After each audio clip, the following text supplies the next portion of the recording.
पहिल्यांदा आपला परिचय द्या. मी प्रथमेश मामाने निवरे बैल शौर्य विशाल शेठ माने कानूर या नावानं पळतो. दादा काय सांगाल आज खरं असताना वेगाचा शेवट सर्जा आणि चांद आज ही गाडी पळाली, कशी गाडी पळाली आज? काय झालं, पायरा नव्हता झाला दोघांचा पण आमच्या. परवा दिवशी रात्री मला आला डॉक्टरांचा फोन. मला म्हटलं काय केलं नियोजन, म्हटलं नाही काय केलं नियोजन, कारण माझा अगोदर झाला शिवर पायरा. ते जरा बैल मोठा हिवबा बारका म्हणजे गाडी पळली नसती म्हणून आम्ही ते जरा कॅन्सल केलं होतं नियोजन. मग आमचा काय पायरा झाला नव्हता. मी परवा दिवशी रात्री अचानक फोन आल्यावर मला वाटतं एक 8-8:30 वाजता फोन आला परवा दिवशी. म्हणजे चिठ्ठ्या 9-10ला बंद झाल्या आणि 8-8:30 वाजता फोन आला. मला म्हणजे गाडी पळव चालतंय, म्हटलं पळव नाही काय अडचण काय. एका मिनिटात पायरा झाला, नियोजन झालं आपलं आणि पळालाच गटपास झाला गाडी. दादा दोन्ही पण तुमचे नंदी असतील. आता एक तुमचं दावणीचं नाव प्रत्येक वेळी कुणाला ठेवतायत, काय सांगाल म्हणजे या मागचं रहस्य वगैरे काय सांगाल? नाही, रहस्य म्हणजे काय, मालकाचं प्रामाणिकपणा म्हणजे विश्वास सगळ्यांच्यावर. मालक काही तर नसते ते.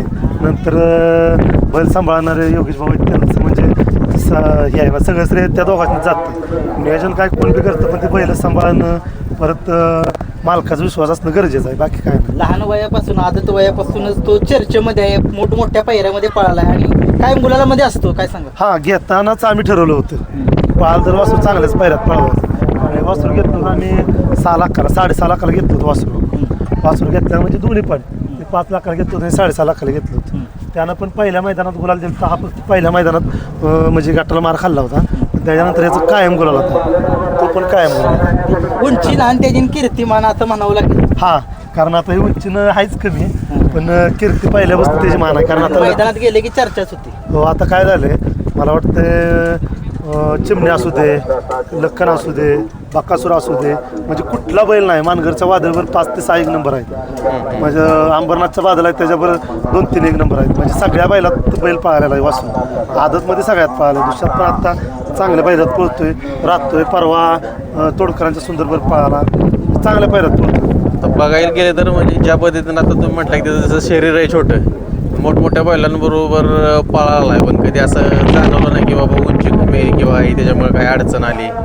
पळ त्याचा एकसारखा आहे. हां, आम्हाला तर सगळेजण म्हणतात तुम्ही या बैलावर पळवू नका, त्या बैलावर पळवू नका. आम्ही नाही, म्हणजे आम्हाला जो बैल मिळेल त्या बैलावर पळवतो. आम्हाला आत्तापर्यंत वासरानंतर काही नाराज केलं नाही. आम्हाला सगळे म्हणतात की आता कुठला बैल खाड्या माताचा आहे, कुठला काय, तुम्ही पळवू नका, परत वासरू पळायचं नाही. पण आम्ही घेतल्यापासून आजपर्यंत बघतोय वासराचं स्पीड काही कमी नाही, वासरू वाढतच पण कमी नाही.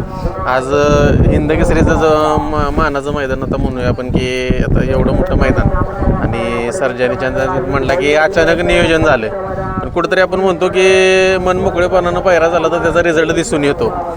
गाडी त्या पद्धतीनं जबरदस्त असं स्पीड लागली गटालाच, काय सांगाल? नाही, गाडी चांगली पळाली. म्हणजे आता एक होती आमच्या मित्राचीच गाडी होती, ती पण चांगली गाडी होती. काय आमची घरचीच बैल आहे ती. असा विषय होता. पण आता काय 2 चिठ्ठ्या केल्यामुळे आता संघटनेनं कुणाला काय करता येत नाही, पळावं लागतं, चान्सच नसतो पुढं. आता पुढं आमची बी चिठ्ठी 1 नंबर तास होती, त्याच्यामुळे काय त्याला पर्यायच नव्हतं. ड्रायव्हर कोण होते आज? सर्जा पण चांगला पळाला आज. म्हणजे बैल तो काय होतं, आम्ही बी विचार केला मोठ्या मैदानात तो बैल राहतो कायम. म्हणजे आता त्याला बऱ्याच जणांनी डावलं असेल या मैदानात, पण मी विचार केला की बाबा तो मोठ्या मैदानात कालव्यात बैल चांगला पळतो, त्याच्यामुळे मी पण एका मिनिटात मला डॉक्टरने हो म्हणलं. ड्रायव्हर कोण होते गाडी होते? बाया ड्रायव्हर तो वाटेगावचा. बाया आमचा काय हुकमीच आहे, म्हणजे कायम त्यांची गाडी तो सांगतो. चॅनचं आता तुम्ही एवढ्या जवळून त्याला बघताय, त्या चॅनचं एक वेगळे पण किंवा वैशिष्ट्य काय जाणवतं तुम्हाला? वैशिष्ट्य म्हणजे नाही असं काय, पण आत्तापर्यंत जेवढ्या बैऱ्यात पळाला का नाही वासरू कोणाला कमी नाही पडले. ह्याचा सगळ्यात महत्त्वाचा मुद्दा म्हणजे काय माहिती आहे का, ह्याचा सुट्टी मेकर ह्याच्यासारखाच आहे येडा. काय झालंय, जरा खाली जरा दमवतो थोडा, दमवतो म्हणजे काय असं लय दमवत नाही, पण जरा व्हायचं त्याला सवय जरा मागं सरायची. जरा सगळ्यात म्हणजे सुट्टी मेकर मुळे आम्हाला जरा सगळ्यात मोठं हे आहे. सुट्टी मेकर कोण आहे? हा, सुट्टी कोण करतात? बाळूभाऊ चव्हाण निवरीच आमचा अख्खा घरातलं जाईल. या समोर कसं असतं की आपण ज्या पद्धतीने तुम्ही म्हटलं की आता या बैलगाडी क्षेत्रामध्ये आपल्या सुट्टी मेकर आणि ड्रायव्हर महत्वाचे पैलू आहेत. आणि सुट्टी मेकर जर बघायला गेलं तर सगळ्यात रिस्की काम कोणाचं असेल तर ते सुट्टी मेकरच आहे. सेकंदाचा क्षण असतोय त्यांच्याकडं. आता सुट्टी मेकर आपल्या बरोबर आहेत, बघू शकता समोर तुम्ही की जर सुट्टी जर नाही झाली तर गाडी किती बी पळू द्या, त्याला काहीच करू शकत नाही. सगळा खेळ सुट्टीवरच आहे ना. ड्रायव्हरचा नंतर विषय आला, गाडी सुटल्यानंतर ड्रायव्हरांचा विषय. सगळ्यात जास्त विषय म्हणजे खालनं सुट्टीचाच विषय येतो पहिल्यांदा. आणि आमचं कसं झालंय आमची सगळी घरची आहे त्याच्यामुळे आम्हाला काय कुणाला बाळूभाऊ कुणाला बैल दुसरा सोडत नाही फक्त चांदन गोल्या दुसरा कुठलाही बैल ती सोडत नाही पहिल्यापासून चांदन गोल्या ती सोडते. आता दावणीला कोणते कोणते नंबर आपले? आता ही दोन आहेत एक दुर्गा म्हणून आहे आता एक नवीन खोंड घेतला आदत तेजा म्हणून परवा तो निमगाव सावकरभर पळाला आदतला तो पण खोंड चांगला पळतो आदत. सगळं नियोजन कोण करतं? नियोजन सगळं मीच करतो म्हणजे असं काय नसतं सगळ्यांच्या सहमतीनं मी बी एकटा करत नाही मला जरी कोणाचा फोन आला तर सगळ्यांनी विचारून नियोजन होतं असं नाही की मी एकट्यानंच निर्णय घ्यायचा असं काय नसतं. बघा मित्रांनो नक्कीच दादा चांदणी बोले आपले एक गुलाल तुम्हाला प्रत्येक वेळी ठेवतो.